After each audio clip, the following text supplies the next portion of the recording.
माँ लक्ष्मी कहती हैं, घर की यह 5 चीज़ें दूसरों को देने से भयंकर गरीबी आती है। घर की यह 5 चीज़ें कभी दूसरों को नहीं देनी चाहिए। आज हम माता लक्ष्मी की प्राचीन कथा सुनाने जा रहे हैं। इस कथा के माध्यम से आपको पता चल जाएगा कि एक स्त्री को अपने घर की कौन सी चीज़ें दूसरों को नहीं देनी चाहिए। जो भी स्त्री यह चीज़ें दूसरों को दे देती हैं, माँ लक्ष्मी उसके घर को छोड़कर चली जाती हैं। इसलिए दोस्तों, इस कथा को आप पूरे ज़रूर सुने। जो भी इस कथा को पूरा सुनता है, माँ लक्ष्मी उसकी झोली खुशियों से भर देती हैं। तो चलिए आपको आज प्राचीन कथा सुनाते हैं। पूर्व काल की बात है। मध्य देश में एक अत्यंत शोभनीय नगरी थी। उस नगरी में एक सुकन्या नाम की स्त्री अपने पति और सास ससुर के साथ निवास करती थी। सुकन्या एक पतिव्रता नारी थी जो सत्य धर्म का पालन करने में और गृह कार्य में निपुण थी। सुकन्या का स्वभाव अत्यंत दयालु था। वह स्वतः ही दूसरों की सहायता किया करती थी। सुकन्या का पति संजय एक वैश्य था। उसकी अनाज की एक दुकान थी। वह बाजार में लोगों की ज़रूरतें की चीज़ें बेचता रहता था। सुकन्या अपने पति से बहुत अधिक प्रेम करती थी। वह अपने पति को ही परमेश्वर मानकर के उसकी पूजा सेवा करती थी। सुकन्या नित्य पति से पहले जागती थी, अपने घर के आंगन को स्वच्छ करती, फिर रंगोली बनाकर आंगन की सजावट करती। उसके बाद वह अपने घर को स्वच्छ करती, स्नान आदि कार्य संपन्न करके वह तुलसी को जल देती थी और देवी देवताओं को पूजन करती थी। इस प्रकार से वह रोज अपने नित्य कर्म करती थी। सुकन्या ने कभी किसी का अनादर नहीं किया। वह सभी के साथ मधुर वाणी में बात करती थी। सभी लोग सुकन्या को देख करके कहने लगते थे कि यह तो साक्षात लक्ष्मी के समान गुण वाली स्त्री है। यह अपने परिवार का कितने अच्छे से ख्याल रखती है। इसके अलावा सुकन्या दान धर्म करते समय कभी अपने हाथ पीछे नहीं खींचती थी। उसके द्वार पर कोई भी याचक आता, उसको वह बिना दान दिए नहीं भेजती थी। उसके द्वार से कोई खाली हाथ नहीं जाता था।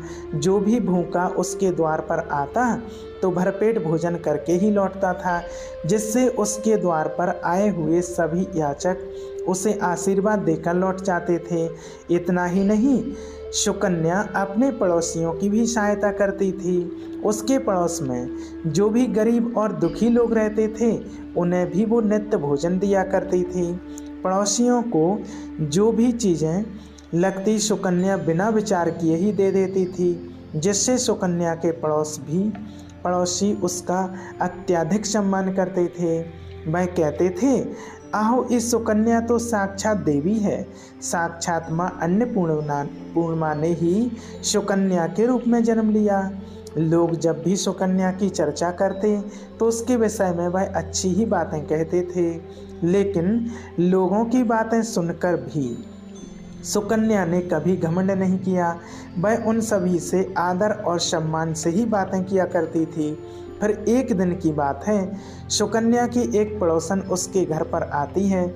सुकन्या उसका स्वागत करती है और बड़े प्रेम से उससे कहती है, हे बहन, हमारे घर पर तुम्हारा स्वागत है। आज किस कारण से तुम्हारा मेरे घर में आगमन हुआ है? अगर कोई वस्तु चाहिए तो मुझसे मांग लो, मैं तुम्हारी अवश्य मदद करूंगी। सुकन्या की पड़ोसन कहती है, हे सुकन्या बहन, आज मेरे घर पर बहुत से रिश्तेदार आए हैं, उनके लिए मैं भोजन बना रही हूँ, इसलिए मैं तुम्हारे पास रोटी बनाने के लिए चकला, बेलन और तवा मांगने आई हूँ। यदि तुम कुछ समय के लिए मुझे चकला, बेलन और तवा दे दोगी तो बड़ी कृपा होगी। मेरा काम हो जाने के बाद तुम्हें जल्दी ही लौटा दूंगी। सुकन्या कहती है, हे बहन, इसमें क्या बड़ी बात है? अभी मुझे चकला बेलन की आवश्यकता नहीं है, इसलिए तुम मेरा चकला, बेलन और तवा ले जा सकती हो। रुको, मैं तुम्हें अभी ला करके देती हूँ। और फिर सुकन्या रसोई में जाती है और रसोई घर से चकला, बेलन और तवा ला करके उस पड़ोसन को देती है। तब पड़ोसन कहती है, हे बहन, तुम्हारा बहुत बहुत धन्यवाद, आज तुमने मेरा काम सफल कर दिया। मैं अपने मेहमानों को भोजन बनाकर तुम्हारा चकला बेलन जल्दी से लौटा दूंगी। सुकन्या कहती है, यह बहन चिंता की कोई बात नहीं है, जब तुम्हारा कार्य पूर्ण हो जाए तो तुम मुझे लौटा देना। फिर वह पड़ोसन चकला बेलन और तवा लेकर के चली जाती है। फिर कुछ समय बाद सुकन्या की एक और पड़ोसन आती है। सुकन्या उसका भी प्रेम से स्वागत करती है और पूछती है, पधारो बहन, आज तुम्हें मुझसे क्या काम है? संकोच ना करो और बताओ तुम्हें क्या चाहिए, मैं तुम्हारी मदद जरूर करूँगी। तब वह स्त्री कहती है, हे बहन, मेरे घर में बहुत गंदगी हो गई है और मेरे घर को साफ करने के लिए मेरे पास कुछ भी नहीं है, इसलिए मैं तुम्हारे पास झाड़ू मांगने के लिए आई हूँ। यदि तुम्हें कोई समस्या ना हो तो कृपया करके मुझे अपने घर की झाड़ू दे दो। मैं अपना घर साफ करके तुरंत मैं झाड़ू लौटा दूंगी।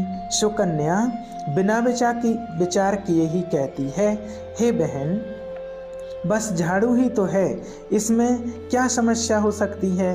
तुम रुको, अभी मैं तुमको अपने घर की झाड़ू ला करके देती हूँ। इतना कह करके सुकन्या घर के अंदर जाती है और झाड़ू लेकर के आती है और वह स्त्री को दे देती है। वह स्त्री सुकन्या के घर की झाड़ू लेकर चली जाती है। फिर कुछ देर बाद अन्य एक स्त्री सुकन्या के घर पर आती है। सुकन्या उसका भी बड़े प्रेम से स्वागत करती है। सुकन्या कहती है, पधारो बहन, क्या बात है, आज मेरे घर पर किस कारण से आना हुआ? तुम्हें जो कुछ भी चाहिए निसंकोच होकर के कहो, मैं तुम्हारी सहायता करने की प्रयास अवश्य करूँगी। तब वह स्त्री कहती है, हे सुकन्या बहन, तुम बड़ी दयालु हो, तुम्हारे बारे में मैंने बहुत सुना है और तुम सभी की मदद करती रहती हो, इसलिए मैं तुम्हारे पास एक छोटी सी मदद मांगने आई हूँ। सुकन्या कहती है, हे बहन, संकोच ना करो, तुम्हें जो भी कुछ चाहिए मांग लो, यदि मेरे बस में होगा तो मैं मना नहीं करूँगी, मैं तुम्हारी सहायता अवश्य करूँगी। तब वह स्त्री कहती है, हे सुकन्या बहन, आज मेरी बेटी को देखने के लिए लड़के वाले आ रहे हैं, इसलिए मैं चिंता में हूँ। मेरे पास पहनने के लिए एक भी गहना नहीं है, तो मैं अपनी बेटी को क्या दूँ? उसके पास पहनने के लिए अच्छे वस्त्र भी नहीं हैं, इसलिए कृपया करके मुझे थोड़े वस्त्र और गहने उधार में दे दीजिए, केवल एक दिन के लिए। जब लड़के वाले देख करके चले जाएंगे तो मैं तुम्हारे गहने लौटा दूंगी। उस पड़ोसन की बात सुनकर सुकन्या कहती है, बस इतनी सी बात है बहन, तुम चिंता मत करो, तुम्हारी पुत्री मेरी छोटी बहन के जैसी है, उसकी सहायता मैं अवश्य करूंगी। मैं अभी तुम्हें मेरे गहने और साड़ी देती हूँ, जिसे पहनकर तुम्हारी पुत्री राजकुमारी लगेगी। फिर सुकन्या अंदर जाती है, गहने और साड़ी लेकर आती है और उस पड़ोसन को दे देती है। वह पड़ोसन प्रसन्न होकर सुकन्या के गहने और साड़ी लेकर चली जाती है। फिर शाम हो जाती है और अन्य एक पड़ोसन सुकन्या के घर पर आती है। सुकन्या उसका भी बड़े प्रेम से स्वागत करती है और कहती है, पधारो बहन, आज किस कारण से मेरे घर पर आना हुआ? बताओ, मैं तुम्हारी किस प्रकार से सहायता कर सकती हूँ? तुम्हें जो कुछ भी चाहिए निसंकोच होकर के कहो, मैं तुम्हारी मदद जरूर करूँगी।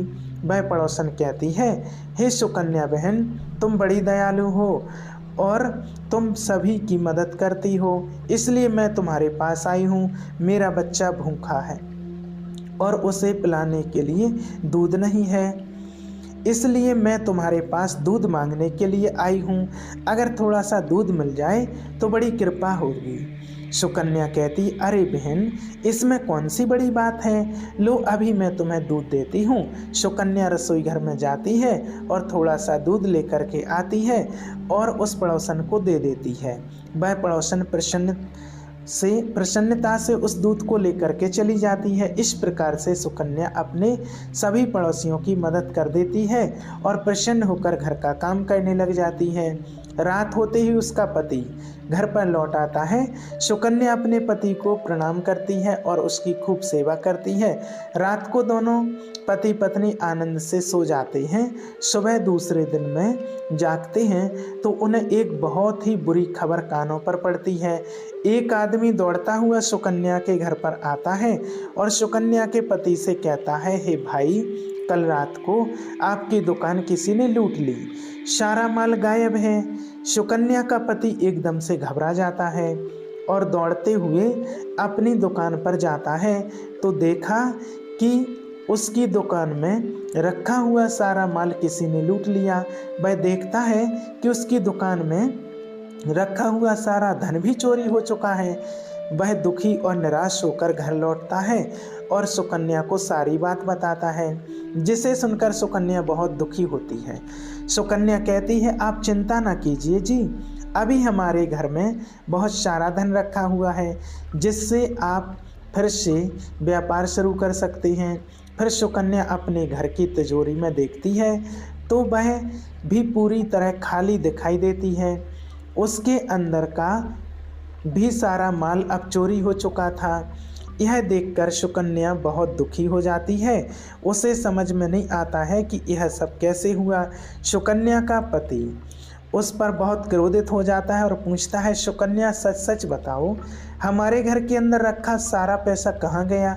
सुकन्या कहती है, हे स्वामी, मैं घर पर ही थी, सारा धन तिजोरी में ही था, किसने इसे चुरा लिया पता नहीं, कृपया आप शांत हो जाइए, हम कोई ना कोई उपाय जरूर ढूंढ लेंगे। सुकन्या का पति कहता है, यह जो तुम दूसरे लोगों को घर पर बुलाकर खिलाती हो, अनजान लोगों को बुलाती हो, उसी का फल है।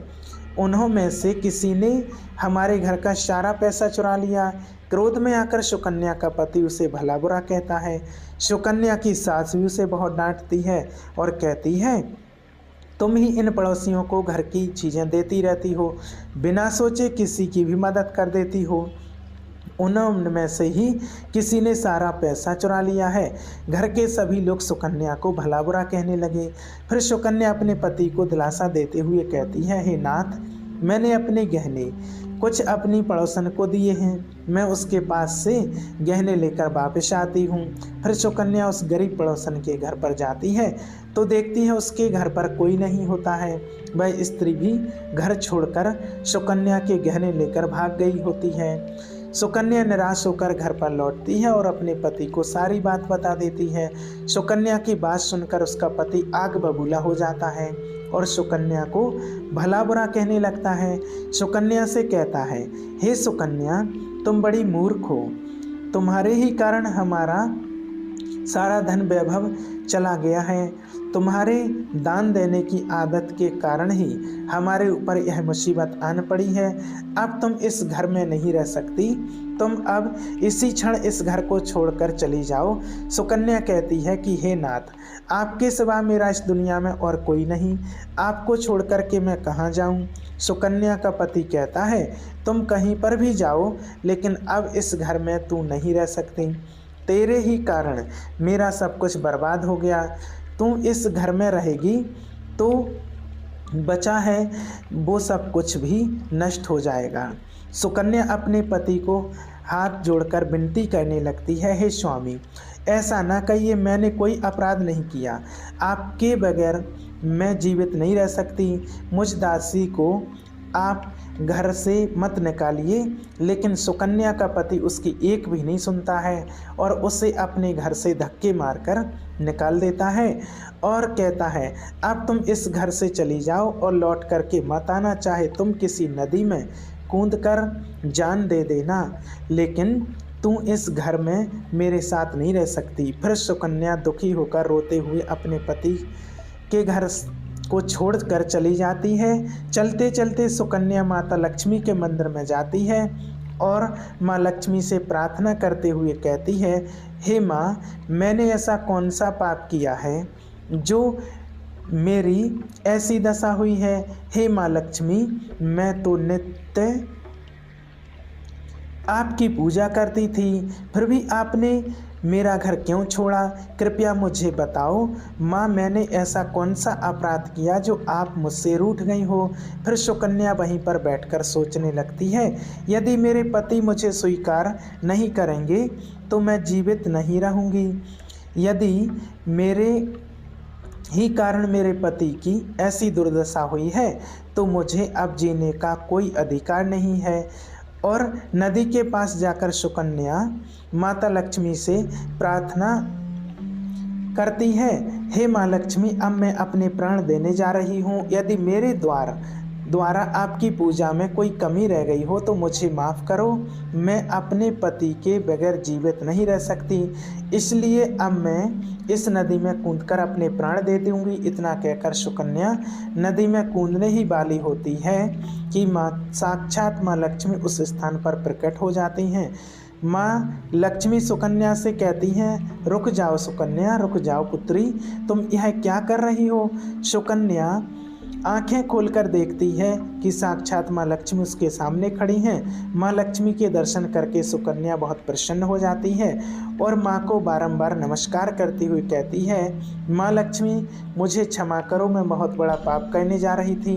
देवी लक्ष्मी कहती हैं, हे सुकन्या, मनुष्य को स्वयं अपने प्राण नहीं लेने चाहिए, यह महापाप है। ईश्वर ने जो शरीर प्रदान किया है उसे ऐसे नष्ट नहीं करना चाहिए। सुकन्या कहती है, मैं मानती हूँ, लेकिन मेरे पति ने मेरा त्याग किया है और स्त्री को अपने पति को छोड़ करके नहीं रहना चाहिए।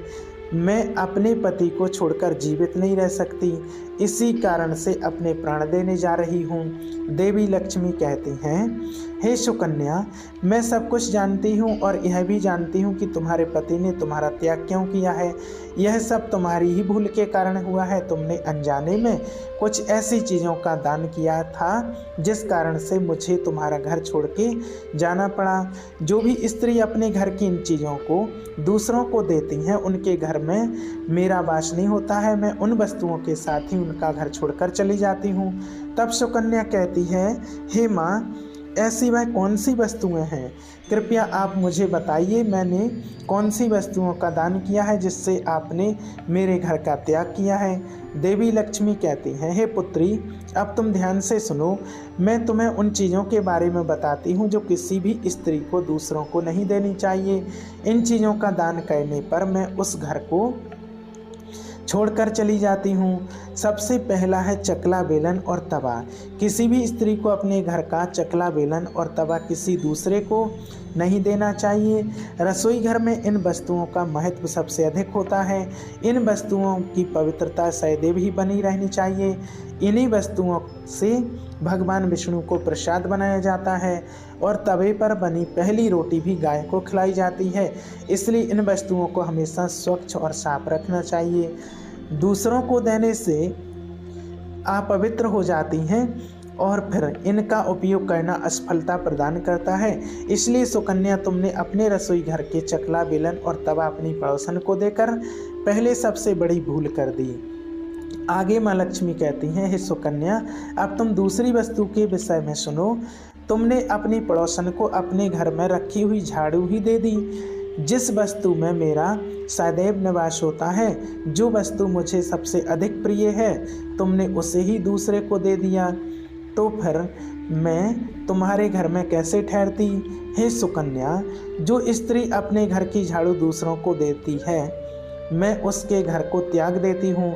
झाड़ू को हमेशा छुपा कर रखना चाहिए। झाड़ू पर बाहरी व्यक्ति की दृष्टि भी नहीं पड़नी चाहिए। झाड़ू एक अत्यंत पवित्र वस्तु है, इसे पैर नहीं लगाना चाहिए और इसे कभी विष्ठा आदि प्रकार की गंदगी साफ नहीं करनी चाहिए। माँ लक्ष्मी कहती हैं, हे सुकन्या, अब तुम तीसरी वस्तु के विषय में सुनो जो एक स्त्री को दूसरों को कभी नहीं देनी चाहिए। वह वस्तु है आभूषण। एक स्त्री को अपने आभूषण कभी अन्य महिलाओं को नहीं देना चाहिए। मैं सदैव ही आभूषणों में निवास करती हूँ और स्त्री के 16 श्रृंगार में गहनों का बहुत महत्व होता है। एक विवाहित स्त्री को अपने आभूषण कभी अन्य स्त्री को पहनने के लिए नहीं देने चाहिए। जो स्त्री अपने आभूषण अन्य स्त्रियों को देती हैं उसके जीवन में दुर्भाग्य आता है। हे सुकन्या, अब मैं तुम्हें चौथी वस्तु के विषय में बताती हूँ। किसी भी मनुष्य को शाम हो जाने के बाद कभी सफ़ेद रंग की वस्तु का दान नहीं करना चाहिए, किंतु तुमने शाम के समय दूध का दान किया था। शाम को दूध का दान करने से जीवन में दुर्भाग्य आता है। शाम को सफ़ेद रंग की चीज़ दान करने से मनुष्य के जीवन में अशुभ काल आता है। माँ लक्ष्मी कहती हैं, हे सुकन्या, अब मैंने तुम्हें उन सभी वस्तुओं के बारे में बता दिया है जिनका कभी दान नहीं करना चाहिए। यह वस्तुएं कभी दूसरों को उधार अथवा उपयोग के लिए नहीं देनी चाहिए। सुकन्या कहती है, हे माँ लक्ष्मी, मुझसे बड़ी भूल हो गई है। मैं इन बातों से अनजान थी, कृपया मुझे क्षमा करो और अब मुझे प्रायश्चित करने का उपाय बताओ। देवी लक्ष्मी कहती हैं, हे सुकन्या, तुमने प्रायश्चित पहले ही कर लिया, इसलिए तुम अपने घर लौट जाओ। मैं तुम्हें तुम्हारा संपूर्ण वैभव और धन संपत्ति लौटा देती हूँ। इतना कहकर माँ लक्ष्मी उस स्थान से अंतर ध्यान हो जाती हैं। फिर सुकन्या भी माँ लक्ष्मी को धन्यवाद देती है और उस स्थान से घर की तरफ जाने लगती है। तभी उसका पति ढूंढते हुए उसी की तरफ आ रहा था। वह सुकन्या के पास आकर उससे क्षमा मांगता है और कहता है, हे सुकन्या, मुझे माफ़ करो, मैंने तुम्हें बहुत भला बुरा कहा था। माँ लक्ष्मी की कृपा से हमें अपना सारा धन और वैभव वापस मिल गया। जिन लोगों ने हमारा धन लूटा था उन सभी ने हमारा धन लौटा दिया और तुम्हारा नाम लेते हुए क्षमा मांगी है। ये सुनकर सुकन्या बहुत प्रसन्न होती है और अपने पति के साथ घर पर लौट जाती है। माँ लक्ष्मी की कृपा से सुकन्या के घर में फिर से सुख समृद्धि आती है और उसके बाद से सुकन्या ने अपने घर की ये 4 चीज़ें कभी दूसरों को नहीं दी हैं। तो दोस्तों, उम्मीद है आपको यह कथा ज़रूर पसंद आई होगी। वीडियो को लाइक ज़रूर करें और चैनल को सब्सक्राइब करें।